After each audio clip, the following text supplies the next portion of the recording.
دربار میں پیش کرنا چاہتا ہوں، نبی کے ساتھ چلنے والے کون تھے؟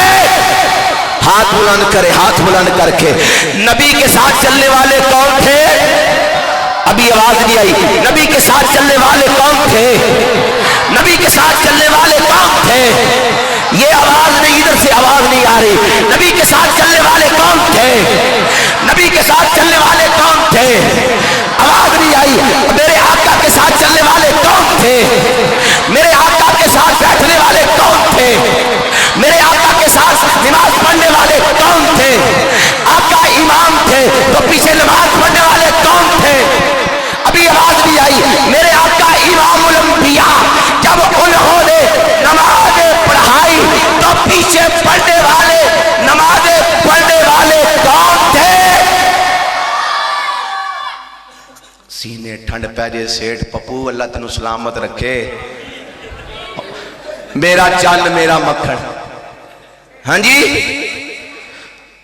نبی علیہ السلام کے ہمارے قائد محترم رات سیالکوٹ میں، ماشاءاللہ سیالکوٹ کینٹ میں ہماری پوری پاکستان کی قیادت وہاں آئی ہوئی تھی، اور قائد محترم نے اللہ کے فضل و کرم سے میں گناہگار کو بھی وہاں پر بلایا، اور اللہ کے فضل و کرم سے ربانی جب تک زندہ رہے گا مرکزی جمعیت کے ساتھ وفاداری کرتا رہے گا، ربانی جب تک زندہ رہے گا یوتھ فورت کے ساتھ وفاداری کرتا رہے گا، ربانی اتحاد امت کا داعی ہے، میرے پیچھے بریلوی نماز پڑھنے آئے میں اس کی عظمت کو بھی سلام پیش کروں گا، میرے پیچھے اہل حدیث نماز پڑھے میں اس کی عظمت کو بھی سلام پڑھوں گا، لیکن ربانی کا عقیدہ سن لو، ربانی دی دعوت سن لو، رب ذوالجلال دی قسمیں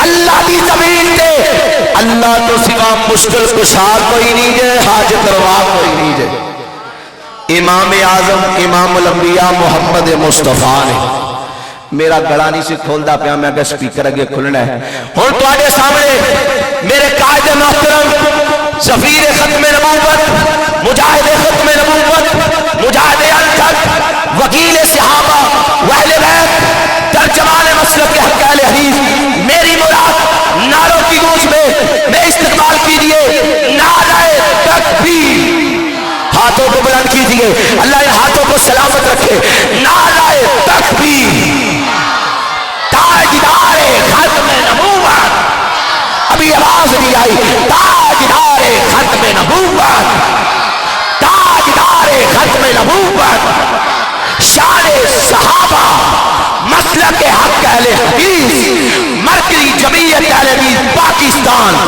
اہل حدیث منفرد پاکستان، قائد محترم حافظ محمد سلمان اعظم صاحب، صدر اہل حدیث یوتھ فورم پاکستان۔ من بعد ما تبین له الہدی ویتبع غیر سبیل المؤمنین نولہ ما تولی ونصلہ جہنم وساءت مصیرا۔ چلو بھائی بڑا تہاں انجوائے بھی کر لیا، ربانی صاحب نے تھوڑی سستی بھی لا دیتی ہے، ہون مہربانی فرما کے تے تھوڑی دیر توجہ میرے وال کرو، اے گپ شپ جڑا تھکیا ہے، جڑا یہ بھی فریش نہیں، وہ ہون اٹھ کے جا سکتا ہے، کوئی مسئلہ نہیں، لیکن جن نے بہنا ہے انہیں گل دھیان نہ سننی، پیسے بھی خرچ کرنے، ٹائم بھی کڈنا، تے پلے کچھ نہ پوے، کوئی فائدہ نہیں۔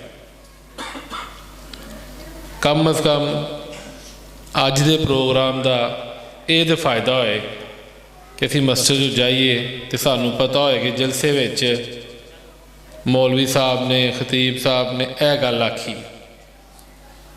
ساڈا کی حال ہے؟ اسی تو سبحان اللہ بھی آکھاں گے، ماشاءاللہ بھی آکھاں گے، ستیں میں ہاتھ چکاں گے، جاگدے میں ہاتھ چکاں گے، مسیتوں باہر جاواں گے، ہاں جی مول صاحب نے کی آکھیا ہے؟ سمجھتے نہیں پر چس بڑی آئی، چس نہیں لینی، انعام الحق فروکی صاحب انشاءاللہ میرے تو بعد انہوں چس بھی دیں گے، کوئی گل بھی سمجھ کے جانی ہے، ٹھیک ہے؟ صحابہ کرام رضوان اللہ علیہم مجمعین، ان کا یہ مزاج تھا کہ وہ نبی مکرم علیہ الصلاۃ والسلام سے جب بھی کسی بات کو سنتے تو آپ علیہ الصلاۃ والسلام کے فرمان کے اوپر وہ عمل بھی کرتے، اور وہ فرمایا کرتے تھے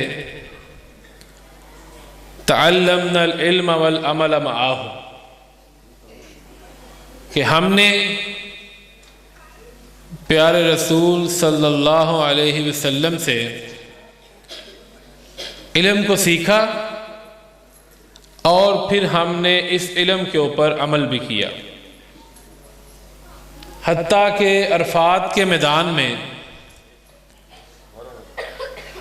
جب جبریل امین یہ آیات لے کے نازل ہوئے الیوم اکملت لکم دینکم واتممت علیکم نعمتی ورضیت لکم الاسلام دینا، کہ آج اللہ نے اپنے دین کو مکمل کر دیا ہے،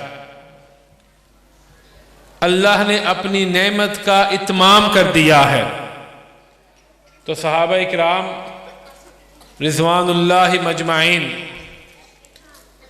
یک زباں ہو کر، اکٹھے ہو کر بے اختیار پکار اٹھتے ہیں تم الوحی و تم العمل، کہ آج اللہ تعالیٰ نے اپنی وحی کو یعنی دین کو مکمل کر دیا ہے، اور آج اس دین کے اوپر ہمارا عمل بھی مکمل ہو چکا ہے۔ یہ ان کا مزاج تھا کہ وہ جو بات سیکھتے، جس بات کا انہیں پتہ چلتا، وہ پھر اس کے اوپر عمل بھی کرتے، اور یہی وہ وجہ ہے کہ اللہ تعالیٰ نے قرآن کریم میں صحابہ اکرام کے ایمان کو میرٹ قرار دیا، کسوٹی بنا دیا۔ آج اگر کسی بچے نے میڈیکل کالج میں، کسی یونیورسٹی میں داخلہ لینا ہو تو اسی آنے آئے دے نمبر اینے آؤن کے تینوں داخلہ لبے گا، اینے نمبر نہ ہوئے تینوں داخلہ نہیں لبنا۔ ایتھے بھی اللہ تعالیٰ نے معیار قائم کیتا۔ قرآن کریم میں ارشاد فرمایا فَإِنْ آمَنُوا بِمِثْلِ مَا آمَنْتُمْ بِهِ فَقَدْ اهْتَدَوْا، ہدایت چاہتے ہو، کامیابی چاہتے ہو، جنت چاہتے ہو، تو پھر اس طرح کا ایمان لے کے آؤ جس طرح کا ایمان محمد کے صحابہ لے کے آئے۔ اپنا ایمان اس طرح بناؤ جس طرح کا ایمان صحابہ اکرام رضوان اللہ علیہ مجمعین کا تھا۔ امام ابو داؤد رحمہ اللہ حدیث کی مشہور کتاب سنن ابی داؤد کے مصنف ہیں، سنن ابی داؤد کے لکھاری ہیں، لکھنے والے ہیں۔ ان کے بارے میں امام ابن جوزی رحمہ اللہ طبقات شافعہ میں ذکر کرتے ہیں کہ ایک روز امام ابو داؤد دریا کے کنارے بیٹھ کر احادیث کو لکھ رہے تھے۔ پاس سے ایک شخص گزرا، اس کو چھینک آئی، اس نے جب اس کو چھینک آئی اس نے الحمدللہ کہا۔ امام ابو داؤد کے کانوں میں الحمدللہ کی آواز پڑی، وہ اپنے کام میں مصروف تھے، انہوں نے اسے جواب نہ دیا۔ وہ شخص آگے بڑھا، جا کر کشتی میں سوار ہوا اور دریا کے دوسرے کنارے کی جانب جانا شروع کر دیا۔ اب جب چھینک آئے، چھینک سمجھتے ہیں نا جنہوں تم نیت چھاندے ہو، تو کیا کہنا چاہیے؟ الحمدللہ کہنا چاہیے۔ چھینک آئے تو کیا کہنا چاہیے؟ تسی کیا آنے والا نیت چھا جائے اوئے، ہم الحمدللہ نہیں کہتے، اوئے اے کیے نہیں۔ آپ دیکھیں ہمارا دین کتنا خوبصورت ہے، چھوٹی سی بات کے اوپر بھی اللہ تعالیٰ نے ہمیں نیکیاں عطا کرنے کا وسیلہ بنایا ہے۔ چھینک آتی ہے، آپ الحمدللہ کہیں۔ آپ کے پاس بھائی، بیٹا، والد، بہن، والدہ، دوست بیٹھا ہوا ہے، وہ آپ کی چھینک سنے تو کیا جواب دے؟ کیا؟ یرحمک اللہ۔ اگر یہی بات یاد رہ جائے تو میں سمجھا گا کہ جلسے کا مل پی گیا۔ ایک گل دی تھوڑا یاد رکھ لو تو جلسے کا مل پی گیا۔ امام ابو داؤد رحمہ اللہ اس کو جواب نہ دے سکے، جب دیکھا کہ وہ شخص کشتی میں بیٹھ کر دوسرے کنارے کی جانب جا رہا ہے تو اچانک ذہن میں آیا ابو داؤد کیا فائدے ہیں احادیث کو لکھنے کا، اکٹھی کرنے کا، اگر ان کے اوپر عمل نہیں کرنا۔ اٹھے، دریا پہ پہنچے تو وہاں پر ایک دوسری کشتی کھڑی تھی۔ اس سے کہنے لگے کہ ابھی وہ جو کشتی یہاں سے گئی ہے میں اس کے پیچھے جانا چاہتا ہوں، جانا بھی ہے آنا بھی ہے۔ جو ملاح تھا کشتی چلانے والا، اس نے کہا میں 3 درہم لوں گا۔ کتنے درہم؟ 3 درہم لوں گا۔ کہا کوئی بات نہیں، میں دے دوں گا۔ کشتی میں بیٹھے، اتنی دیر میں پہلے والی کشتی کنارے کے قریب لگ چکی تھی۔ اس کے پیچھے گئے، اس کے برابر میں پہنچے تو بلند آواز سے کہتے ہیں یرحمک اللہ۔ کوئی اور بات نہیں کی، کوئی دنیا کا کام نہیں، کوئی چیز نہیں خریدنے گئے، کوئی بیچنے نہیں گئے۔ 3 درہم صرف اس لیے خرچ کیے کہ نبی مکرم علیہ السلام کا فرمان گرامی ہے کہ چھینک آنے کے بعد اپنے بھائی کہ الحمدللہ کے جواب میں یرحمک اللہ کہنا ہے۔ امام ابو داؤد فرماتے ہیں واپسی پر مجھے اونگ آ گئی، جنہوں نے ہنگلاہٹ آ گیا، تو میرے کانوں میں ایک آواز پڑی، لَقَدِ اشْتَرَيْتَ الْجَنَّةَ بِثَلَاثَةِ دَرَاهِمْ۔ ابو داؤد مبارک ہو، تم نے اللہ کی جنت کو 3 درہم خرچ کر کے خرید لیا ہے۔ بہت بڑا عمل نہیں کیا، جان نہیں دی، صرف وہ جذبہ کہ اس کے مقابلے میں یہ نہیں سوچا کہ میرے 3 درہم لگ جائیں گے، اور اللہ تعالیٰ نے اس کا اجر کیا عطا کیا کہ اپنی جنت عطا کر دی۔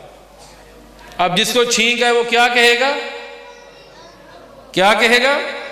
الحمدللہ۔ سننے والا کیا کہے گا؟ یرحمک اللہ۔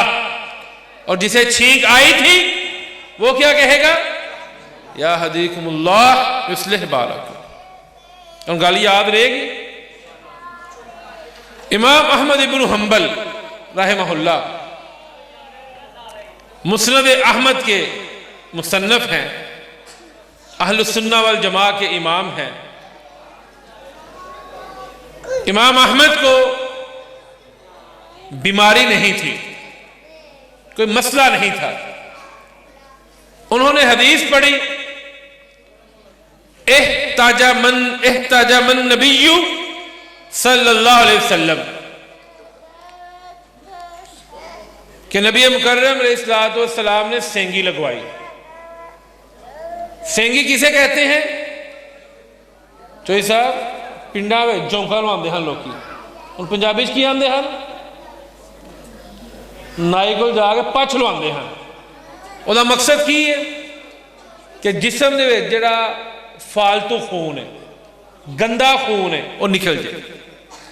اس کو انگلش میں کہتے ہیں کپنگ، عربی میں کہتے ہیں حجامہ، اردو میں کہتے ہیں سینگی، اور پنجابی جاندے نے پچھ لوانا۔ کسی زمانے جو لوکی جونکاں پھاڑ کے اپنی لت دے نال یا جتھے درد ہونی اتھے جونک نو بٹھا دینا، انہیں خون چوسنا، جو گندا خون انہیں چوس لینا انہیں اپنے آپ تھلے ڈگ پینا۔ ادو لوائی جاندی ہے جدو خون گاڑا ہوئی ہے، درد ہوئے۔ امام احمد کو نہ درد تھی نہ خون گاڑا تھا، لیکن حجام کو نائی نو بلایا، انہوں کیا منو آ کے تے سینگی لا کپنگ کر حجامہ کر، انہوں پھر او دی اجرت 2 دینار انہوں دیتے۔ بیٹے نے پوچھا آپ بیمار نہیں ہیں، کوئی مسئلہ نہیں ہے، پھر آپ نے یہ حجامہ یہ کپنگ کیوں کروائی ہے؟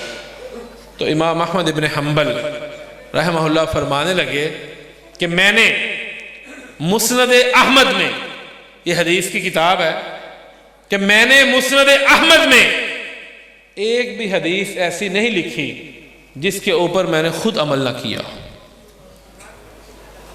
اس لیے میں نے پڑھا تھا کہ نبی مکرم علیہ السلام نے سینگی لگوائی۔ اب یہاں پر آپ پوچھ سکتے ہیں کہ عمل کرنا کس پہ ہے؟ قرآن پہ کرنا ہے، حدیث پہ کرنا ہے، دونوں پہ کرنا ہے، یا پھر ائمہ کے علماء کے جو اقوال ہیں جو فرامین ہیں ان کے اوپر کرنا ہے؟ انسان ہے، ایک نیچرل فطری بات ہے کہ اس کے ذہن میں یہ بات آ جاتی ہے کہ عمل کرنا کس پہ ہے۔ تو یہ بات یاد رکھیے، اسلام کے 2 ہی مصدر ہیں، قرآن اور سنت۔ جیسا کہ قرآن کریم میں اللہ تعالیٰ فرماتے ہیں وَيُعَلِّمُهُمُ الْكِتَابَ وَالْحِكْمَةَ، کہ وہ کتاب اور حکمت کی تعلیم دیتے ہیں۔ یہاں پر کتاب سے مراد قرآن کریم ہے، یہ سب کو بڑا کلیئر ہے کہ یہاں کتاب سے مراد قرآن کریم ہے۔ اور حکمت، امام شافعی رحمہ اللہ فرماتے ہیں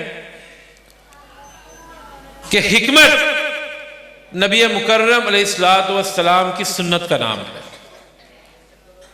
وہ چاہے آپ کے اقوال ہوں، افعال ہوں، اعمال ہوں، اسے حکمت کہا جاتا ہے۔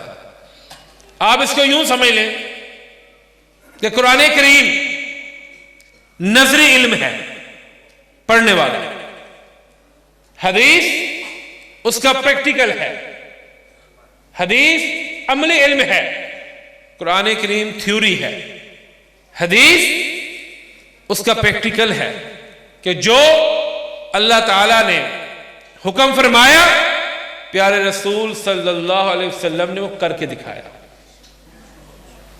یہ قرآن و حدیث ہے۔ اب ایک شخص کہے کہ میں صرف قرآن کو مانتا ہوں، میں حدیث کو نہیں مانتا، تو میں اس سے پوچھنا چاہوں گا قرآن کریم میں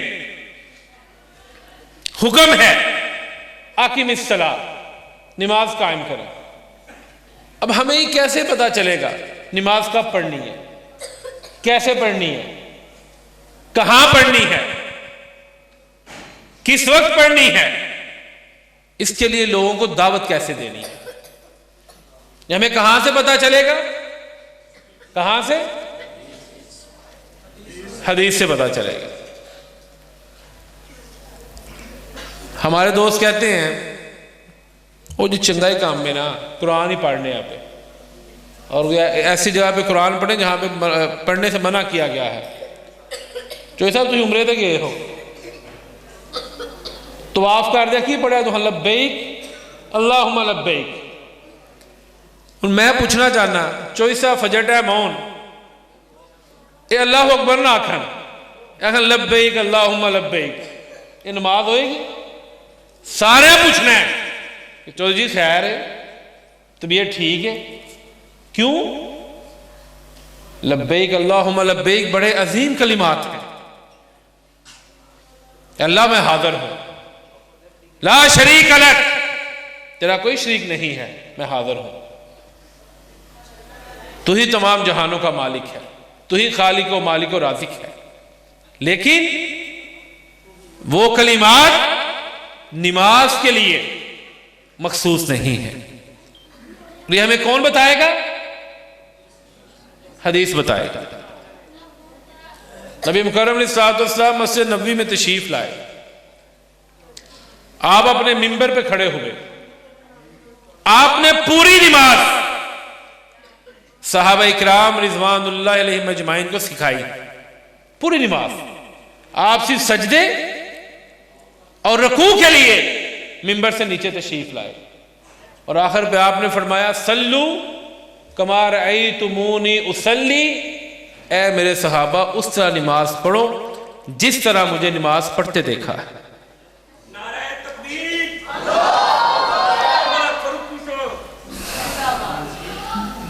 آجو تو بھی چنگی گل نہیں سمجھ آتی یار، برداشت نہیں ہوتی. ہوں کر لوا گل میں مسا انہوں کا ماحول بنیا. اب قرآن کریم میں اللہ تعالیٰ حکم دیتے ہیں وَأَنْكِحُوا الْأَيَامَ مِنْكُمْ، کہ تم میں سے جو بے نکاح ہیں، کنوارے نے، انہوں نے بیاہ کر دیو. اب شادی کس سے کرنی ہے، کیسے کرنی ہے، کب کرنی ہے، ہمیں کون بتلائے گا؟ کون؟ حدیث. اس کا مطلب یہ ہوا کہ جو شخص یہ کہتا ہے کہ میرے لیے صرف قرآن کافی ہے، وہ راہ ہدایت پہ نہیں ہے. تبھی عمل مکمل ہوگا جب قرآن و حدیث دونوں کے اوپر عمل کیا جائے گا. اور یہی وہ فرق ہے جو نبی مکرم علیہ السلام کو دیگر امت سے ممتاز کرتا ہے. قل انما انا بشر مثلکم، آپ انہیں کہہ دیجئے میں تمہاری طرح کا انسان ہوں. فرق کیا ہے؟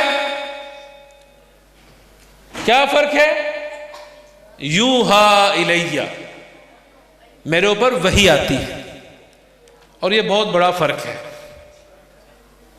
انما الہکم الہ واحد، کہ تمہارا رب ایک ہے. سیدنا ابو بکر اور سیدنا عمر رضی اللہ عنہما ام ایمن کے پاس گئے تو ام ایمن رو رہی تھی. پوچھا ام ایمن کیا بات ہے، کیوں رو رہی ہو؟ تو ام ایمن فرمانے لگی اے ابو بکر عمر، مجھے دوہرا غم ہے، مجھے پیارے رسول صلی اللہ علیہ وسلم کی وفات کا دوہرا غم ہے. ایک تو آپ اس دنیا سے رخصت ہوئے ہیں، آپ کے ساتھ ساتھ آج کے بعد مدینہ منورہ میں آسمانوں کا فرشتہ نہیں آیا کرے گا. آسمانوں کا فرشتہ نہیں آیا کرے گا. میرے عزیزوں، میرے دوستوں، میرے بھائیوں، میرے بزرگوں، یہی وہ فرق ہے جو ایک امتی اور نبی کے درمیان فرق کرتا ہے، کہ کبھی بھی امتی کو نبی کا درجہ نہیں دیا جا سکتا. جیسا میں نے پہلے عرض کی کہ صحابہ اکرام رضوان اللہ علیہم اجمعین اس امت میں انبیاء کے بعد افضل ترین لوگ ہیں. کائنات کے امام نے فرمایا لا تمس النار رعانی اور عام الرعانی، جس شخص نے ایمان کی حالت میں مجھ محمد کے رخ انور کی زیارت کر لی جہنم کی آگ اس کو چھو بھی نہیں سکے گی۔ کائنات کے امام نے فرمایا لو ان احدکم انفق مثل احد ذهبا ما ادرک مد احدهم ولا نصیفہ۔ ہمارے لیے تھا اگر امت میں سے کوئی شخص، آپ یہ کہہ رہے ہیں کہ لڑکی دا کوئی بندہ اٹھ کے احد پہاڑ کنے کنے ویکھیا مدینے دا؟ احد پہاڑ کنے کنے ویکھیا؟ ہاتھ چکو، چنگی گل تے ہاتھ نہ چکیو، کنے کنے ویکھیا؟ چوئی صاحب سب نہ بڑا پہاڑ انجی گل ہے۔ اللہ دے نبی فرماندے نے اس پہاڑ جنہ سونا تو یہ اللہ دی راہ خرچ کرو تے تواڈے مقابلے میرا صحابی جن نے منو ایمان دی حالت ویکھیا ایمان تے فوت ہویا ہے، وہ اللہ دی راہ جواں دی ایک مٹھ یا ادھی مٹھ اللہ دی راہ خرچ کرے، وہ تواڈے احد پہاڑ جننے خرچ کیتے ہوئے سونے تو بہت ہی افضل ہے۔ سبحان اللہ، سبحان اللہ۔ یہ صحابہ ہیں، لیکن جب عمل کی بات آئے گی تو صحابہ کرام نے بھی دین کہاں سے لیا؟ قرآن و سنت سے لیا۔ سیدنا عمر رضی اللہ تعالیٰ عنہ امیر المؤمنین ہیں، حج کے موقع پہ آپ مکہ میں تھے، ایک شخص حاضر ہوا آ کے کہتا ہے امیر المؤمنین ہم نے حج کر لیا ہے، ہمارا طواف وداع رہتا ہے۔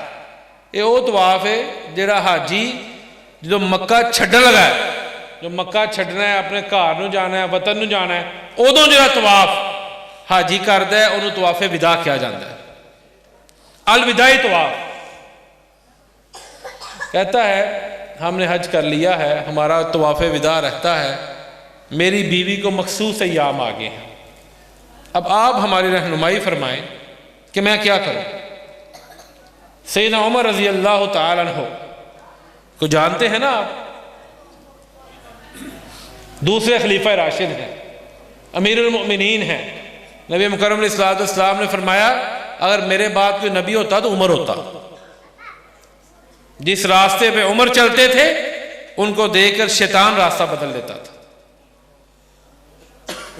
جلیل القدر صحابی، عشرہ مبشرہ میں سے ہیں، اللہ کے نبی نے جنہیں جنت کی بشارت عطا کی ان 10 صحابہ میں سے ہیں۔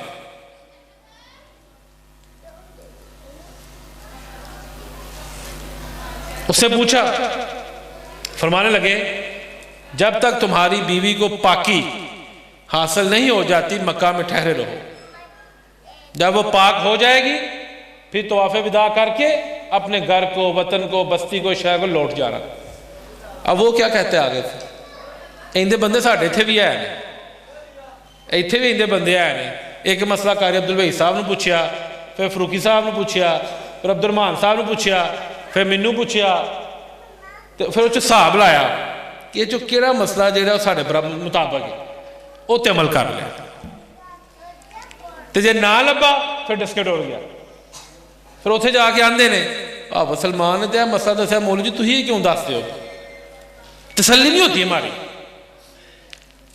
اس نے سیدنا عمر رضی اللہ تعالیٰ عنہ سے کہا امیر المؤمنین آپ فرما رہے ہیں کہ جب تک پاکی حاصل نہیں ہوتی مکہ میں ٹھہرے رہو، لیکن لڑکی والا بڑی اہم گل ہے، لیکن میں نے اللہ کے نبی علیہ السلام سے سنا تھا کہ جس کا طواف وداع رہتا ہو اور اس کی بیوی کو مخصوص ایام آ جائیں تو وہ طواف وداع کے بغیر اپنے گھر کو لوٹ سکتا ہے، اس کا حج بالکل ٹھیک ہوگا۔ مسئلہ کس سے پوچھا تھا؟ سیدنا عمر سے۔ تھی بول دے پھر مجھے لگتا تو سمجھ نہیں آئی گل دی، کنوں مسئلہ پوچھے؟ سیدنا عمر سے میں کرنا میں پریکٹس ہولی پنجابی دی لڑکی والے واسطے پوچھا آپ نے کہا فرمایا کوڑا لیاؤ کی لیاؤ کوڑا وہ رنگ اٹھ گئے کہ امیر المومنین میں مسئلہ پوچھا ہے تو ہاں کوڑا منگا لیا آپ نے فرمایا تیری جرت انج ہوئی ہے کہ اے مسئلہ تینوں پتا سی تو اللہ دے نبی کو سنیا تے آگے عمر نو پوچھنا ہے کہ طواف کرنا ہے کہ گھر جانا ہے. اس سے پتہ چلتا ہے کہ صحابہ اکرام رضوان اللہ علیہم مجمعین کا مقام اور مرتبہ اللہ تعالیٰ نے نبی مکرم علیہ الصلوۃ والسلام نے جو مقرر کیا ہے ہم اسے بھی بڑھا نہیں سکتے. وہ بھی دین کہاں سے لیتے تھے؟ نبی مکرم علیہ الصلوۃ والسلام. اس کی مثال یوں ہے، آج ہم کہتے ہیں کہ ہم نماز نبی مکرم علیہ الصلوۃ والسلام کے طریقے کے مطابق پڑھتے ہیں، لیکن نبی مکرم علیہ الصلوۃ والسلام کے لیے یہ لفظ استعمال نہیں کیا جا سکتا کیونکہ آپ خود صاحب شریعت ہیں، آپ خود اس دین کو ہم تک پہنچانے والے ہیں. اس لیے سب کا احترام، مقام، مرتبہ، عزت، منزلت، مرتبت اس کو ماننا چاہیے. ہم اپنے والد کا احترام کرتے ہیں، آپ اپنے والدین کا احترام کرتے ہیں، اپنے بزرگوں کا احترام کرتے ہیں، تو کیا ہم اپنے بزرگوں سے دین لیں گے یا نبی مکرم سے دین لیں گے؟ کس سے لیں گے دین؟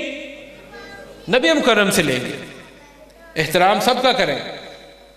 چاروں ائمہ، علماء، اتقیاء سارے قابل احترام ہیں، لیکن وہ جو فرق ہے یوحا الیہ کہ میرے اوپر وحی نازل کی جاتی ہے، وہ شرف، وہ عزت، مقام اور مرتبہ اس کائنات میں کائنات کے رب نے محمد الرسول اللہ صلی اللہ علیہ وسلم کے علاوہ اور کسی کو عطا نہیں کیا، اور کسی کو عطا نہیں کیا. اور یہی اہل حدیث کا مسلک ہے. مصور کھینچ وہ نقشہ جس میں اتنی صفائی ہو، ادھر فرمان محمد ہو، ادھر گردن جھکائی ہو. عبداللہ بن عمر بن عاص رضی اللہ عنہما نبی مکرم علیہ الصلوۃ والسلام کے حدیث کو لکھا کرتے تھے. صحابہ بیٹھ جو یار کوئی گال نہیں پائی اور رہن دیو انہاں مسیتیں ہونا تو اگلی نسل نے نمازی بننا ہے، اور میرے کو آئیو ادھر تھی انہاں نو مارو گے تو بعد تو ہمیں نمازی لب جانا ہے. انہاں مسیتیں آن دیا کرو، اے آن گے رولا پان گے تو اللہ دی رحمت مسجداں آباد ہون گیا. عبداللہ بن عمر بن عاص حدیث کو لکھا کرتے تھے، ساتھیوں کا عبداللہ نہ لکھا کرو. ورسول اللہ بشر، اللہ کے نبی بھی انسان ہیں. آپ کبھی غصے میں ہوتے ہیں، کبھی خوش ہوتے ہیں، کبھی غمگین ہوتے ہیں، کبھی راضی ہوتے ہیں. انسان دیا مختلف حالتاں نے. کدی بندہ خوش ہوتا ہے، کدی ناراض ہوتا ہے. گرمیاں ہو نا جون چ تو کسی نے آخو نا بھائی گل سنی، او یار مینوں بڑی گرمی لگتی ہے، بڑا بندہ ہوادار ہوتا ہے. ٹھنڈ جی ہاں آئی او مینوں بڑی ٹھنڈ لگتی ہے، میں کمرے باہر نہیں نکلنا. انسان دیا مختلف کفیتاں نے، مزاج ہے. تو عبداللہ نہ لکھیا کر. اللہ نبی کا جی خوش ہوندے نے، کدی راضی ہوندے نے، کدی ناراض ہوندے نے، کدی غمگین ہوندے نے. عبداللہ نے لکھنا چھوڑ دیا. چند دن گزرے، آپ نے دیکھا عبداللہ لکھتا نہیں. بلایا، عبداللہ ادھر آؤ، کیا بات ہے لکھتے کیوں نہیں؟ عرض کی ساتھی یوں کہتے ہیں. تو آپ نے فرمایا فوالذی نفسی بیدی، جس ہاتھ میں مجھ محمد کی جان ہے، میں اس کی قسم اٹھا کے کہتا ہوں. حالانکہ اللہ کے نبی کو قسم اٹھانے کی ضرورت نہیں ہے، آپ تو سچوں کے سردار ہیں، آپ تو اصدق الصادقین ہیں، لیکن آپ نے قسم اٹھائی. کس کی اٹھائی؟ کس کی؟ تہی کی تھی چوکنے ہیں. اسی کسی چکنے ہیں اے کوئی شہر نہیں چھڑ دے قسم چکن لگے. قسم کس کی جائز ہے؟ صرف اللہ کی. اس کے علاوہ قسم اٹھانی جائز نہیں ہے. قسم اٹھائی اور فرمایا فوالذی نفسی بیدی لا یخرج منہ الا الحق. عبداللہ لکھو، میں اپنے رب کی قسم اٹھا کے کہتا ہوں، اس زبان سے جب بھی نکلتا ہے، جو بھی نکلتا ہے، ہمیشہ حق اور سچ نکلتا ہے. اگر یہی بات سمجھ جائے آپ، اگر تو آپ کے پاس کوئی ایسا پیر، کوئی ایسا امام، ایسا عالم ہے جو قسم اٹھا کے کہے کہ میری زبان سے جب بھی نکلتا ہے، جو بھی نکلتا ہے، ہمیشہ حق اور سچ نکلتا ہے، تو ہم اس کی بات ماننے کو تیار ہیں. لیکن یہ ممکن نہیں ہے، یہ ممکن نہیں ہے، کیونکہ اس کائنات میں نبی مکرم علیہ السلام وہ واحد ہستی اقدس و مقدس ہیں کہ جو اپنی مرضی سے نہیں بولتے، جب بھی بولتے ہیں اللہ کی مرضی سے بولتے ہیں. وَمَا يَنْتِقُ عَنِ الْهَوَىٰ إِنْ هُوَ إِلَّا وَحْيٌ يُوحَىٰ. اور یہی اہل حدیث کی دعوت ہے، یہی اہل حدیث کا منہج ہے کہ آپ نے دین قرآن و سنت سے لینا ہے. صرف قرآن بھی کافی نہیں، صرف حدیث بھی کافی نہیں، بلکہ یہ دونوں مل کر آپ کو اور مجھے، میرے ان بھائیوں کو، علماء کو، خطباء کو، یہ دونوں قرآن و حدیث مل کر اس راستے کے اوپر گامزن کریں گے جو انشاءاللہ ہمیں اور آپ کو جنت کی طرف لے جائے گا. اور یہی ہماری تگ و دو ہے. اسی لیے ہم کوشش کرتے ہیں، اسی لیے ہم مسجد میں آتے ہیں، خرچ کرتے ہیں، والدین کا احترام کرتے ہیں، ہمسایوں کو حقوق کا خیال کرتے ہیں. وجہ کیا ہے؟ کہ کسی طرح ہمارا رب ہم سے راضی ہو جائے. یہی ہمارا ہدف ہے، یہی ہمارا ٹارگٹ ہے، یہی ہمارا مشن ہے. اور یہ مشن تب مکمل ہوگا جب آپ ساری دنیا کو چھوڑ کر، ساری دنیا کی فکر کو چھوڑ کر قرآن و حدیث کی فکر میں لگ جائیں گے. اور یہ آسان ترین راستہ ہے. من سلک طریقا یلتمس فیہ علما سہل اللہ لہ طریقا الی الجنہ. جو بندہ علم کے راستے پہ چل نکلتا ہے، علم کے راستے کو پکڑ لیتا ہے، اللہ تعالیٰ اس کے لیے جنت کے راستے کو آسان کر دیتے ہیں.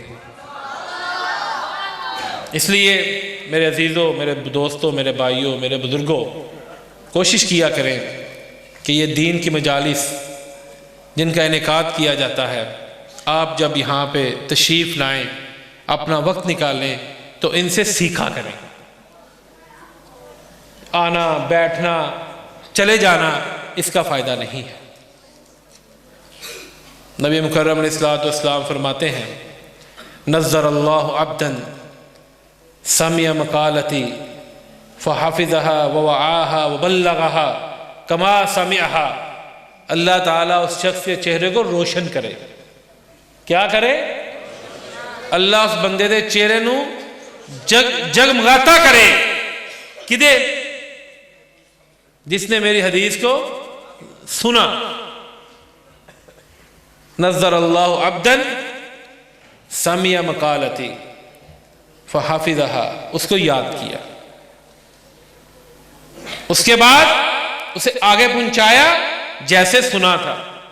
مینوں دسو، ہاں ساڈے نال دے کوئی بندہ وعدہ کر لینا کہ میں مسیتے بلب لواواں گا، کہ سانو یقین ہوندا ہے لوانا ہے، سانو یقین ہوندا ہے کہ انہیں رب دے گھر روشن کرنا ہے. ایتھے اللہ دے نبی وعدہ کر دینے پہ کہ جیڑا میری حدیث نو سنے گا، یاد کرے گا، اگے پہنچائے گا، او دے چہرے نو رب روشن کرے گا. اللہ تعالی ہم سب کو صحیح معنوں میں قرآن و حدیث کے اوپر عمل کرنے کی توفیق عطا فرمائے. اہل حدیث یوتھ فورس سلفی نوجوانوں کی الحمدللہ پاکستان میں سب سے بڑی تنظیم ہے. ہمارا یہی مشن ہے، یہی دعوت ہے کہ ہم نوجوانوں کو اکٹھا کریں، منظم کریں، ان کی تربیت کریں، انہیں ہم روشناس کروائیں کہ اللہ تعالیٰ نے انہیں کیوں پیدا کیا ہے، ان کا مقصد کیا ہے، اور اس کے ساتھ ساتھ خلق کے کام بھی الحمدللہ آپ کے یہ بھائی، آپ کے یہ بیٹے کر رہے ہیں۔ گزشتہ دنوں میں الحمدللہ آپ کے گاؤں میں ہمارے عزیز دوست بھائی عبدالحج ربانی صاحب کے توسط سے میڈیکل کیمپ بھی لگایا گیا تھا، تاکہ یہ پیغام جو توحید کا پیغام ہے، سنت کا پیغام ہے، نموس صحابہ کا پیغام ہے، اس کے ساتھ ساتھ خدمت خلق تو انسانیت کی خدمت ہے، اسے بھی سر انجام دیا جائے۔ اللہ تعالی ہم سب کا حامی و ناصر ہو۔ وَأَقُولُ قَوْلِي هَذَا أَسْتَغْفِرُ اللَّهَ لِي وَلَكُمْ۔